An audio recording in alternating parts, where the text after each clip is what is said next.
Alors les amis, en premier lieu, je vous disais antérieurement qu'il y avait une multitude de façons de comprendre les paraboles. Et ce matin, je m'en rends compte d'une façon tout particulière parce que j'ai travaillé sur la parabole que je vais vous expliquer tout à l'heure, en tout cas sur le message. J'aime autant employer le mot message que parabole dans ce cas-ci. Il y a plusieurs années, entre 2000 et 2007, j'avais préparé ces documents-là. Et je lisais tout à l'heure ce que j'avais réfléchi à ce moment-là. Et ce matin, il m'est venu complètement autre chose sur le même texte. Ça veut dire que peu importe le temps, l'état dans lequel tu es, tu vas le comprendre avec ce que tu perçois aujourd'hui. Et c'est ce qui fait que l'on peut progresser dans la connaissance de la vérité, dans la compréhension de ce que c'est véritablement que l'amour. Alors, je vais vous lire ce texte ici, encore à la même façon que j'ai pu le faire antérieurement, en ne personnifiant pas les personnes, mais en parlant plutôt de l'amour. Alors, écoutez bien ce qui est dit, puis par la suite, je vais vous revenir. L'accueil fait à Jean le Baptiste et à Jésus. Je pourrais tout simplement l'intituler « L'accueil fait aux précurseurs de l'amour et à l'amour elle-même ». Tout le peuple, en écoutant les paroles d'amour, et même les collecteurs d'impôts ont reconnu la justice de Dieu. En se faisant baptiser du baptême de Jean, le précurseur de l'amour. Mais les pharisiens et les légistes ont repoussé le dessein que Dieu avait pour eux, en ne se faisant pas baptiser par lui. À qui donc vais-je comparer les hommes de cette génération? À qui donc devons-nous comparer les personnes de notre génération? Ils sont comparables à des enfants assis sur la place et qui s'interpellent les uns les autres en disant « Nous avons joué de la flûte et vous n'avez pas dansé.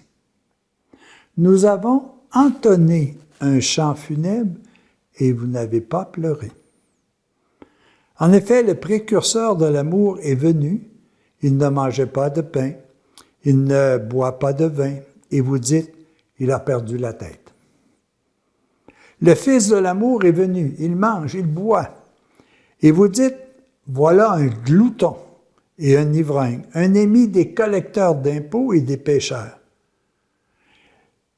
Mais l'amour, qu'elle soit représentée par son précurseur ou par Jésus, a été reconnu juste pour tous les enfants de l'amour. Aujourd'hui, les amis, nous avons autour de nous beaucoup de personnes, beaucoup de personnes qui ont approfondi le message de la parole de l'amour, de la parole de Dieu. Est-ce que nous les avons écoutés? Nous avons les prophètes de notre temps, que ce soit des personnes comme Louis-Marie Grillon de Montfort, que ce soit Anne-Catherine Emery, que ce soit Marie d'Agreda, Maria Valtorta, que ce soit, en fait, toutes ces personnes des temps présents qui viennent nous présenter le message d'amour que Dieu veut nous amener. Est-ce que nous les écoutons? Est-ce que nous avons chanté, dansé à leurs paroles? Est-ce que nous avons voulu véritablement le comprendre, leur message? Vous savez, les événements de la vie, les personnes qui nous entourent, les prophètes, nos prêtres, avec le niveau de perfection qu'ils ont ou qu'ils n'ont pas, sont là pour nous témoigner de la présence de l'amour, pour nous faire comprendre, selon leur capacité, leurs forces et leurs faiblesses. Mais est-ce qu'on les écoute? Est-ce qu'on écoute par-dessus la façon dont ils s'expriment le véritable message de l'amour?